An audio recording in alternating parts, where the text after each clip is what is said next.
Hello. Good morning. It is a little bit early today, but I have a bunch of stuff to do today, and I thought it would be nice to kick things off with just getting a drawing under my belt. So that was my objective. I hope that it isn't inconveniencing to you, but such is life, you know. It's good to, if you see a window, get in there, do a drawing. And it's kind of like, you know, doing some exercising or,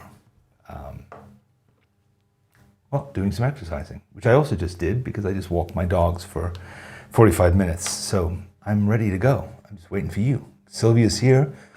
Good morgen to you too. All right. So I'm going to, we also have Karen from Denmark.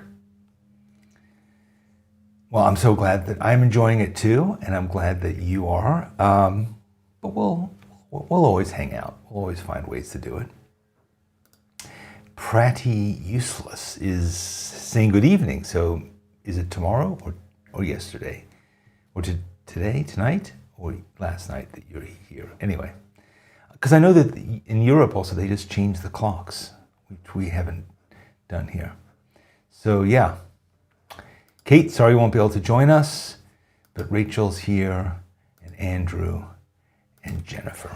Good. All right, let's get into it. So today's prompt is number 27. Yes, we're nearing the end of the list. Number 27, onion.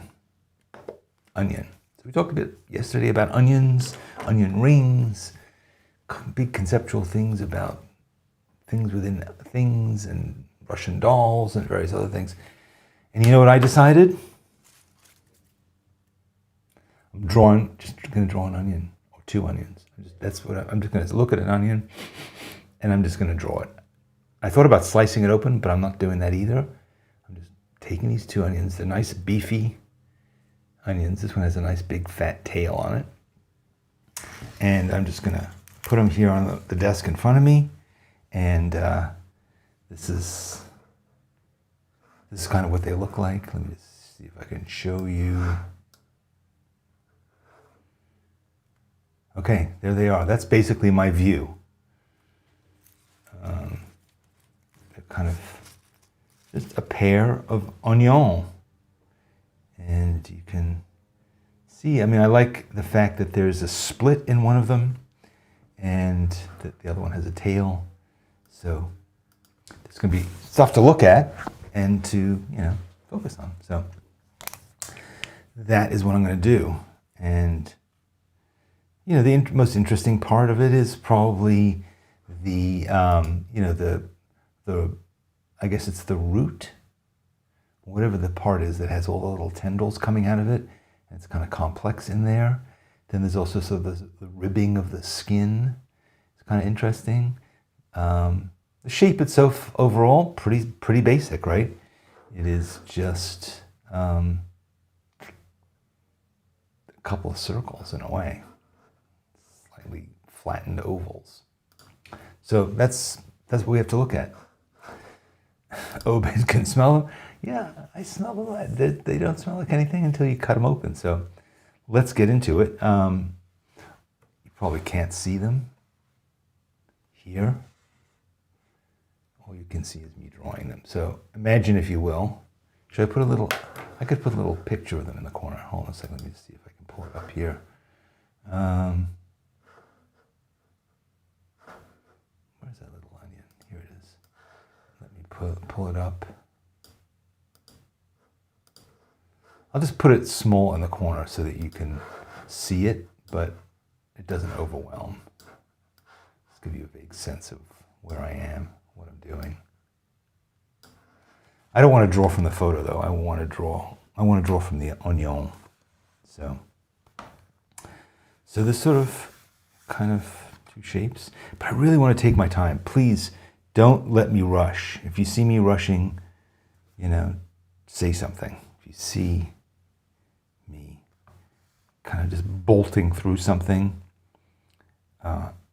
tell me to take my time, because that's what I want to do. I want to enjoy this process, spend, I don't know, see how long it actually takes, but see, there's a nice little kind of bit of a crack here in the skin.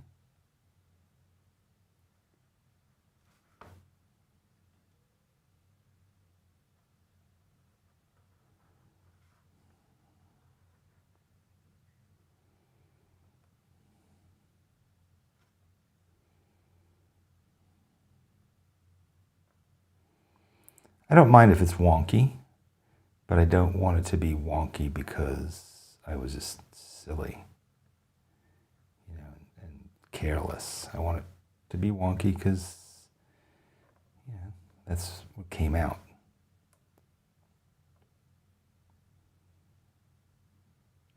I find it helpful to do a general contour, but now I'm looking and I'm seeing like, okay, this is going to run off the page. Maybe that's okay. They're not really vertical composition. I could have stacked one in front of the other, but I kind of decided against that because I wanted to make sure that I saw certain parts of them.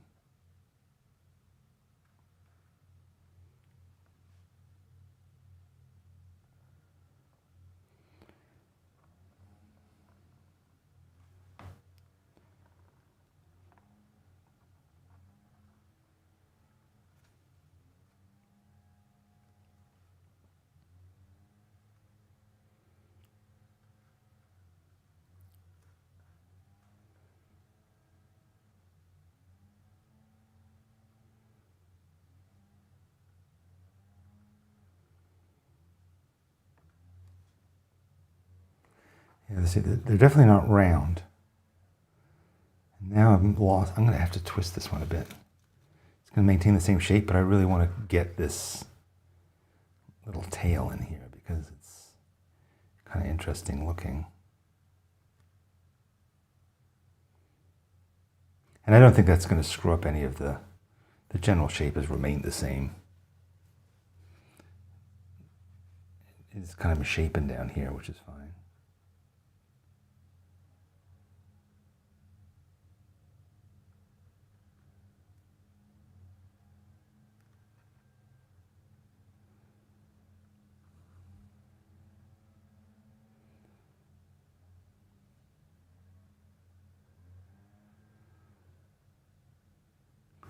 There's a lot of stuff in here, in these little cracks. They're interesting to look at. You know, it's kind of a relief to be doing just I was going to say mindless drawing, but it's actually the opposite. It's a mindful drawing where I'm not trying to create reality, I'm just trying to observe it.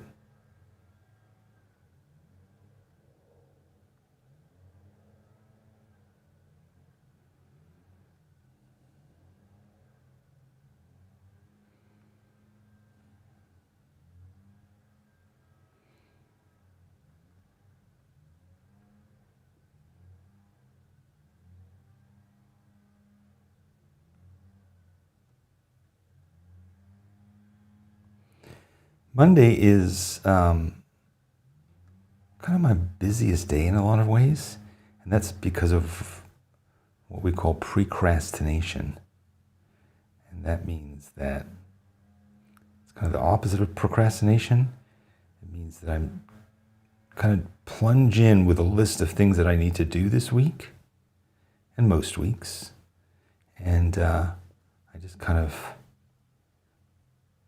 plan that this is what my whole week of things I have to do is, and invariably I get an awful lot of them done on Monday just because I'm kind of just want to make sure that I, you know, get a head start on stuff and that I don't have the pressure of feeling like I need to get things done. So it's kind of my neurosis, one of my many neuroses.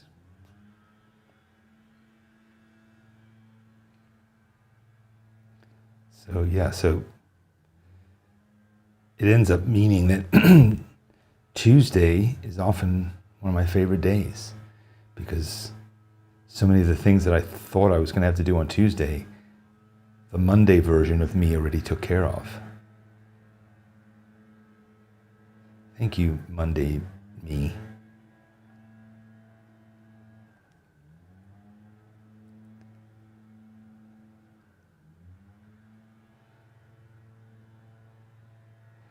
There's lots of little circles here, like they're kind of like severed roots. I think that this is kind of where the root of the onion is. And I'm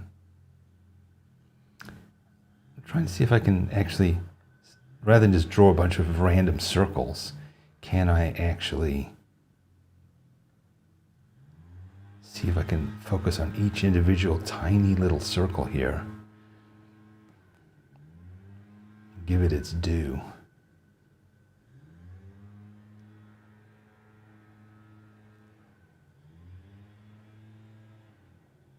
Makes for a more interesting drawing than just a bunch of like peppering it with a bunch of random dots, because when you put energy into observation, no matter how kind of minute it seems to be, this is like slightly darker here underneath this stem. And when you do this kind of a thing, you put the energy into it, that energy is apparent in the final drawing. It's a thing I'm really interested in, is the idea that the work that you put into a piece is somehow the viewer senses it.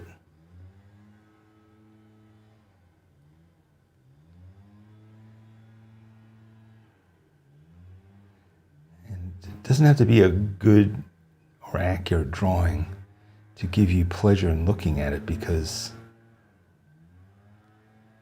you sense the effort, and that brings a certain kind of pleasure. I'm sure you've had that experience of, like, you go to the museum and you see some like piece of, I don't know, Chinese art, let's say, Japanese woodcut, or some piece of incredible like crown jewel, and you just think to yourself, God, this must have taken like a team of people so long to get this done. You think that part of it, but also on another level, you're feeling it somehow. You're feeling that effort that went into it, appreciating it.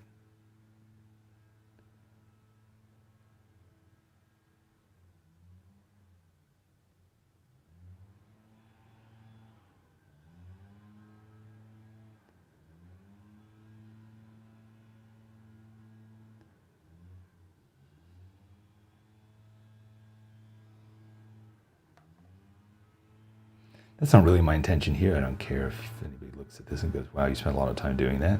That's not really the point. The point is that you have a different kind of energy when you're making it. You're just trying to be as close to it as you can. Really, really zoom in there. Get some other kind of satisfaction out of it.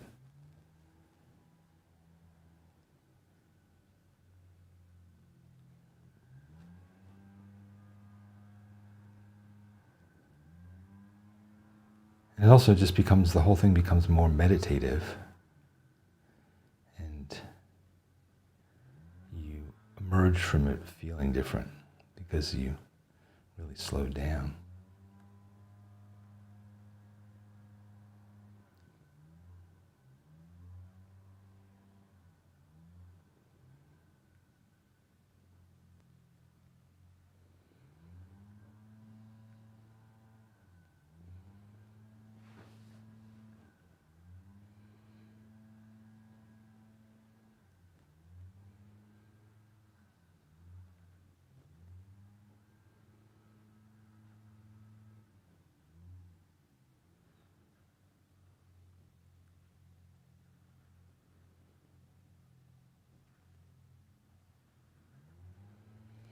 These lines go all the way down and wrap around, but I'm thinking I might want to do some ink wash down there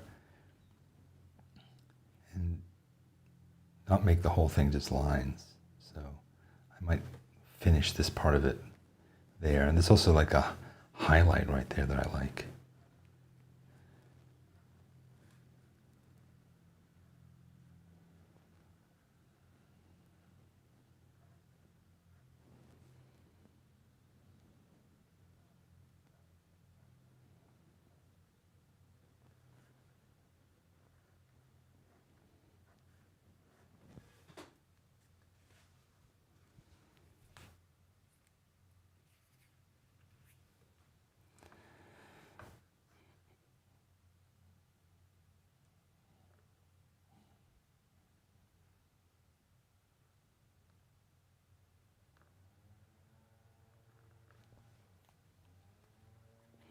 Like a way of doing this could have been to paint the whole thing in tones first and then go in and do the lines. But I really wanted to do a line drawing. I wanted to do like a careful line drawing, so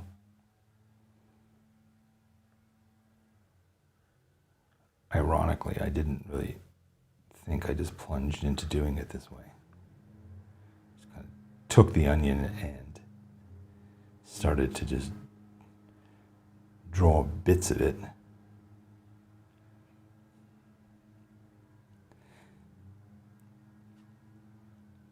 Because ultimately, I don't really care that much about how this drawing turns out so much as I want to have a good experience in making it. And sometimes the two coincide, but definitely the process is more important to me than the result.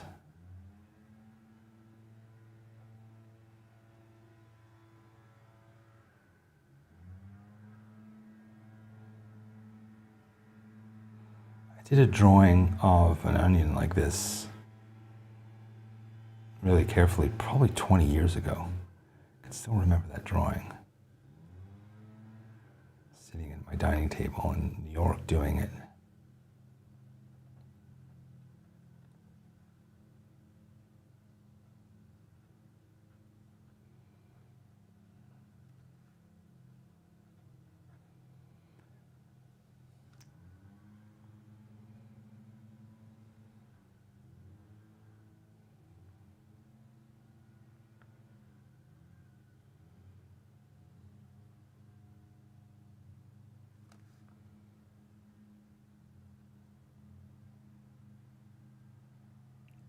This is the sort of crack in the peel here, one layer.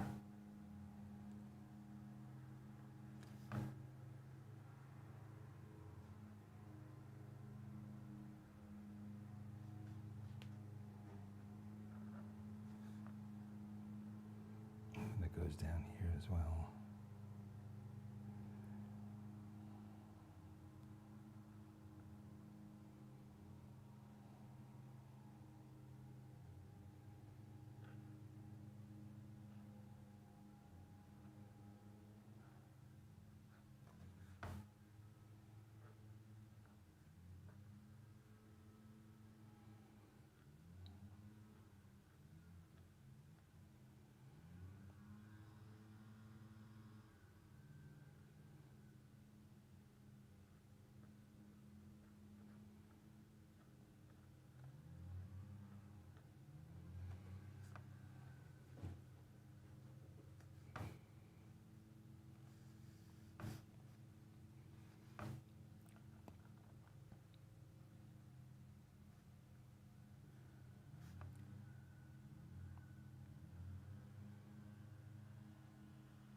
find that when I do drawings like this, careful, meditative, they have a certain look to them, an aesthetic that I kind of like. I don't love, but the point of them is not the aesthetic.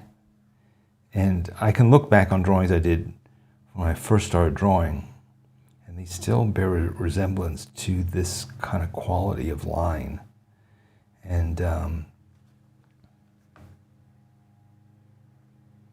as I said, I don't dislike them exactly, but I look at them and I go, okay, that's my meditative mind's style.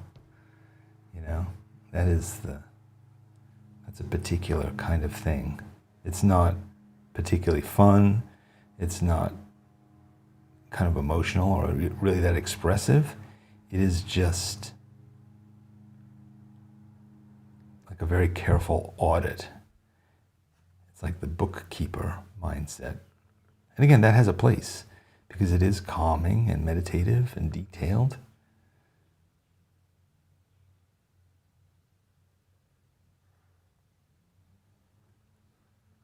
But it's kind of like it's like when I write sometimes, I'll find that I'm writing in that voice too. Like it's a particularly kind of, I guess didactic is sort of the word, because I'm like, it's like my eyeballs are teaching my brain exactly what they're seeing, really slowed down. And there's not really room for interpretation per se. It's more observation, careful observation. Jennifer's saying the same thing. Yeah, I know, it's just different. It's different. I read a pen. My pen is a Tombow Fudenosuke. You can find information about it in the description below this video. Okay. Let's try, I'm just going to take a break for a minute here. Drink some green juice. It looks kind of like really severely polluted water, like swamp water. All right, so now I'm looking at it. Yeah. I mean, it's different from all the other drawings I've done here so far in Inktober. It's an observational drawing, three-dimensional object sitting and looking at it. My issue with Inktober, I guess, is that there's not an awful lot of opportunities for that kind of thing unless you really stretch the prompt. It's also the nature, frankly, of live streaming like this. I'm sitting here with my computer and my cameras and stuff, and there's a limit to what I can draw physically in front of me, because of the circumstances. Under other circumstances, I could take my sketchbook and go anywhere and draw anything. But I'm a little, confined here. That's just the nature of doing this kind of a demo online. I don't mind it, but I don't want you to feel those constrictions that I feel in doing this, because there's no reason for it. You could be watching me on your phone or your computer and stuff like that. That would be a thing in your environment, but you could draw this in your kitchen. You could, I don't know, there's a lot of things you could do. Okay. I see some more folks arriving here from Greece, from India. Somebody speaking to me in what I'm assuming is Spanish, could be Latin, Corinthians, possibly. Sylvia is Hungary, in Norway. Yes. What time is it in Norway now? So yes, it is calming. So I don't know, when you look at it, when you look at the drawing, it's kind of, it's calmer. Let's see what happens when we put some ink wash on it. Kind of, make it a bit richer looking.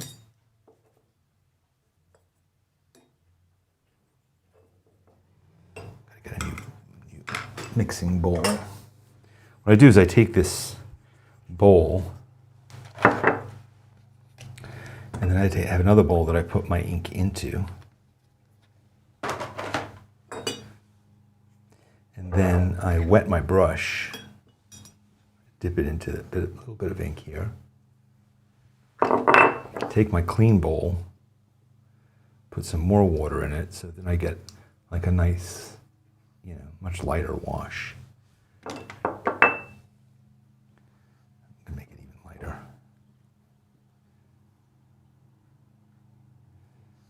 So I can kind of build up layers here. Kind of give it more or less of an overall tone first.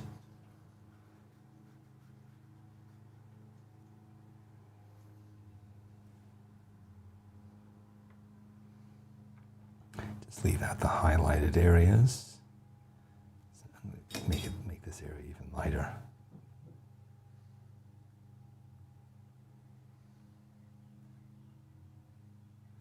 That area's a bit darker.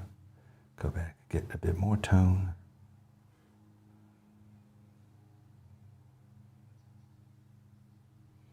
There's definitely a highlight over here that I want to keep, at least for now. I'm going to keep it, leave it open altogether.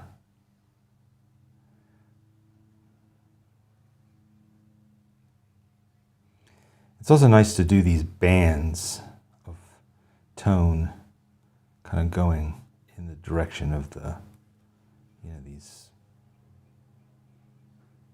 kind of sections, I guess you'd call them, of the onion skin.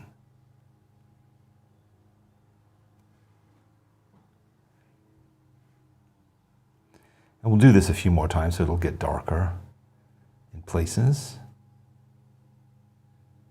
Because it's definitely like down here where I'm painting right now, there's definitely shadow in there. But I want to keep these little tendrils here clear, with no tone on them, because they're kind of going to be much whiter. And in here, this is light, but it is still not white, this part in here. So, and this part is the darkest part of the onion that I'm looking at right now.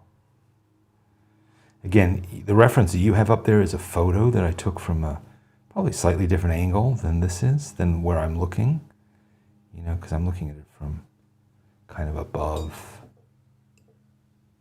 a bit further away.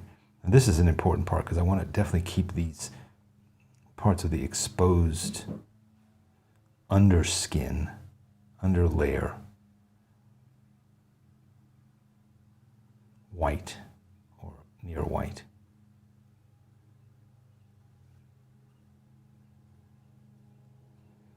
And this part back there is very light.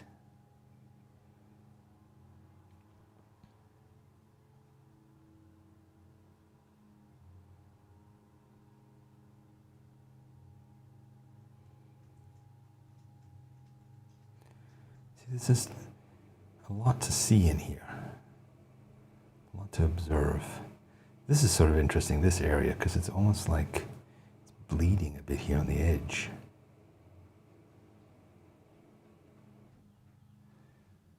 And then in here is going to be much darker. But fortunately, it's pretty dark already because it's got a lot of lines from the pen in there. Same here. And then there's also the shadow. I'm going to do the shadow now in conjunction with everything else. I don't want to kind of treat it as a separate element.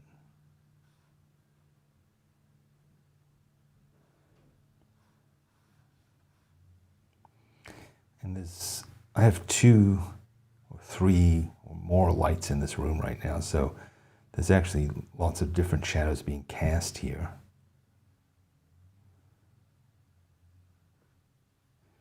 This will be the lightest one.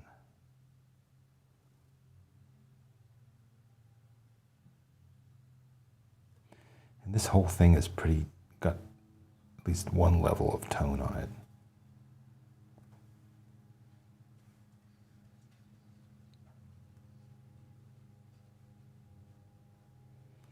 Hello, Clover.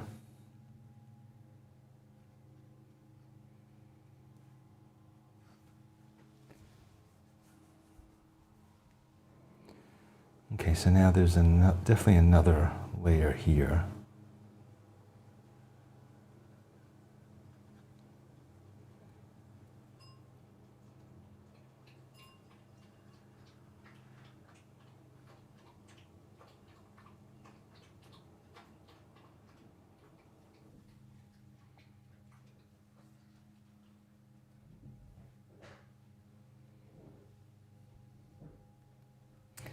All right, now I'm going to go put a tiny bit more ink into my little dish here and start putting in like another, I'm going to change brushes.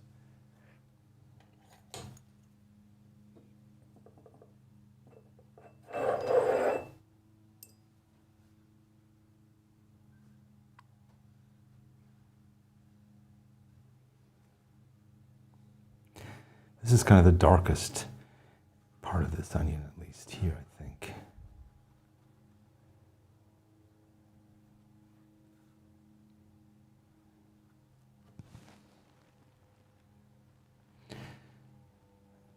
The tone goes all the way to the edge. It's not really kicking back light.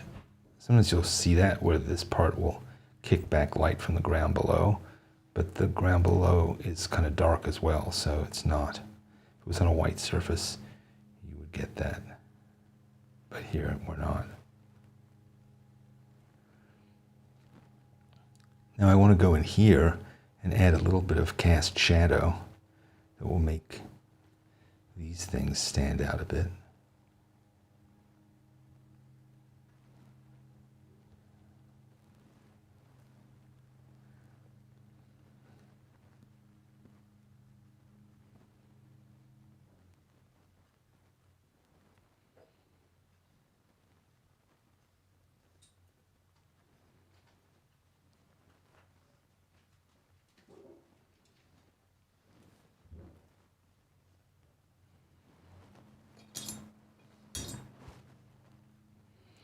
Then this is too bright for me, so I'm kind of going back in and softening kind of feathering the edges here of this highlight.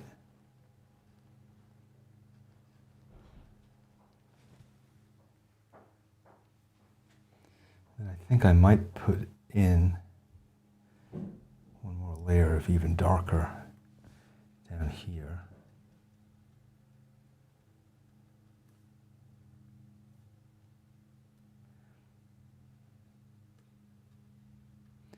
Make it look more three-dimensional. Let's have a look at the other guy. All right, so this is definitely darker over here.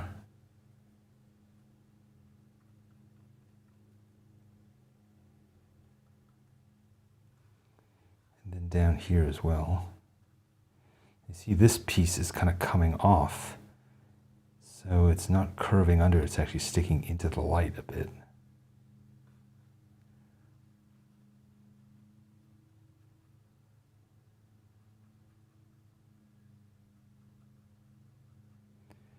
This part is pretty dark as it goes up against the other onion. So this onion is casting a bit of shadow onto it. This part is darker here, not because there's shadow, but just because the skin, I think, is darker. Maybe because it's dead, because it peeled away. So like here, these are lines that I didn't draw, but they are still there in the skin, so I can indicate them just with a brush stroke instead of having the line.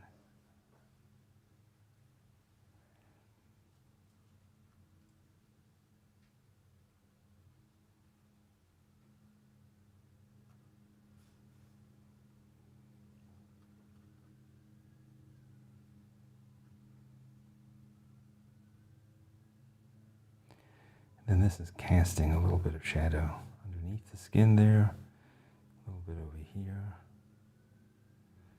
definitely some over here. And this part is, I left it white, but it's not, definitely not white. It's definitely got some tone in there.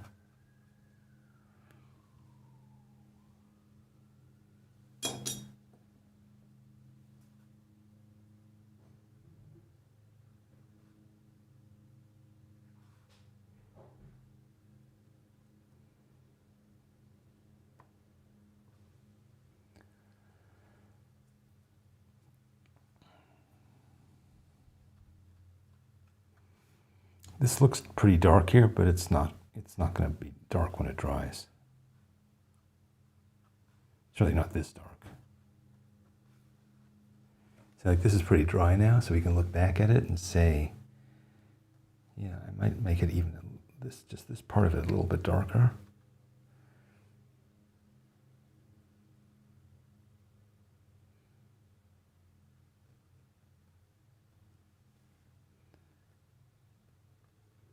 There's definitely some kind of dirt and imperfection here.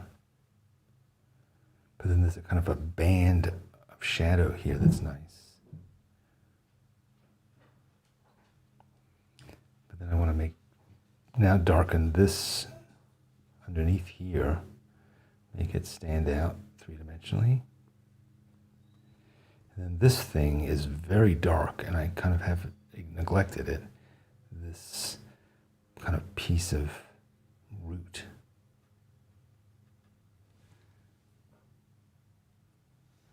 See, these are looking too abrupt.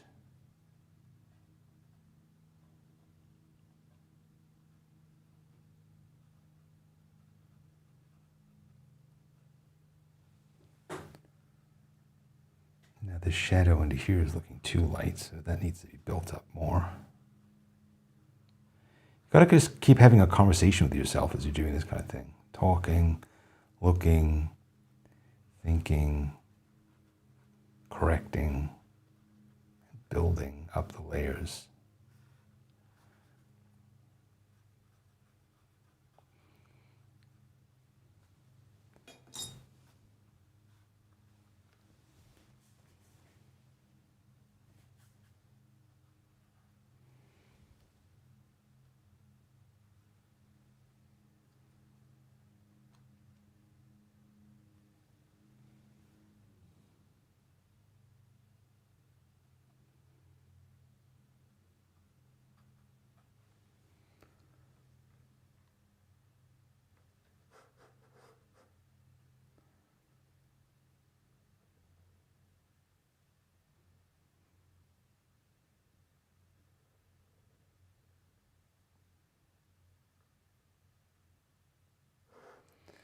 All right, let me see some of your questions. Darl asks, can you mix water with black? Well, that's what I'm doing constantly. I'm constantly mixing from my water thing, and I'm going back and forth and adding in and balancing more, and then I also mix in some more ink. So it's kind of back and forth.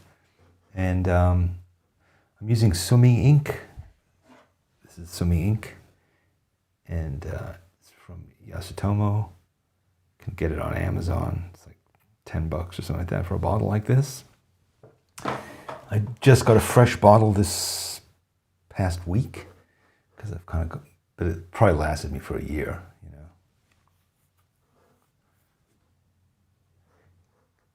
Kate asks if you can leave the ink in the dish. Yeah, you sort of can. You know, like this has a layer from yesterday that's under there. I find it starts to become thicker and get like a skin to it that I don't really like. When you're doing really delicate washes like this and you're building and building, you want to have control and know exactly how much ink is in there. So I find that like I don't really love that. I would rather just,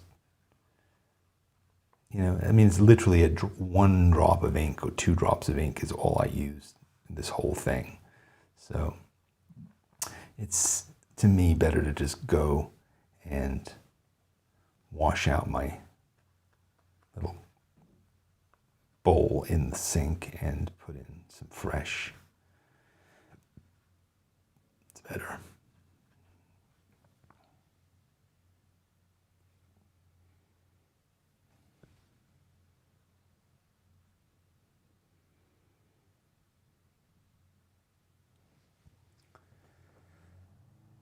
Alrighty, that's looking pretty good.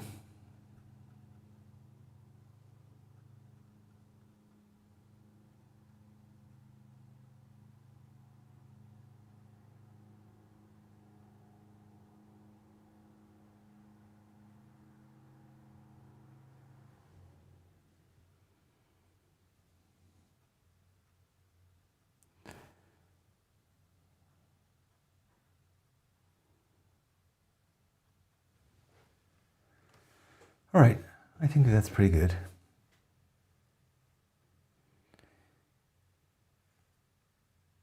I mean, I could put tone in the background.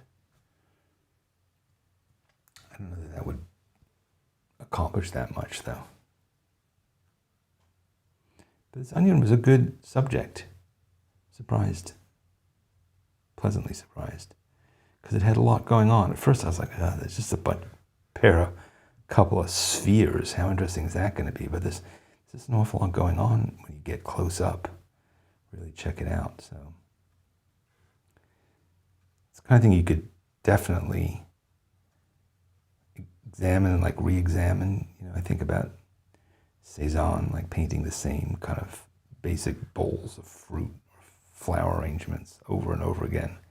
Just studying them, you could definitely do that with onions. And onions last for a good long time, so you could bring those same onions back in and hit them up again and again. All right. How about them onions? Well,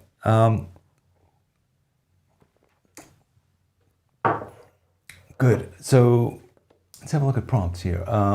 Tomorrow is skeletal. I guess they felt like they had to throw in one Halloween, one skeletal, even though it's not Halloween until Thursday, right? Is it? When is Halloween? I can never remember. Is Halloween the 31st, regardless of what day of the week it is? Yeah, it is, right? It's the 31st. So anyway. So skeletal. Skeletons are interesting to draw. We could draw somebody who's very thin. It's skeletal, not skeleton, but we could draw a skeleton. I like drawing like animal skeletons. Drawing like a bird skeleton or drawing a skull. Lots of, that can be interesting to do a thing like this with. To do just layers and just do a white skull on a white page and then just fill it all in. Friday is Halloween. Good. Okay. So think about what are we going to do with skeleton? Any thoughts? I'm sure some of you have been thinking about it. I see Kate has figured it out.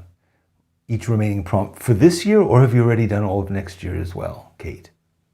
Kate, speaking of procrastination. Yeah. All right, this is good. I'm happy. I'm done. I feel a lot better than I did in the last 2 or 3 drawings that I've done. So this is good. And this is a reminder to me to do this kind of drawing perhaps a bit more and less kind of coming up with crazy, complicated cartoon scenes. So yeah. Anyway. All right. Friday the 31st. Norma Bates. Norman. You mean Norman Bates? Or is Norma his lesser sister, his less well-known sister? So yeah, we'll see. All right, I will see you tomorrow at some point, and we will attack skeletal in some form. Thanks for hanging out with me today, and thanks for doing some onions. See you later.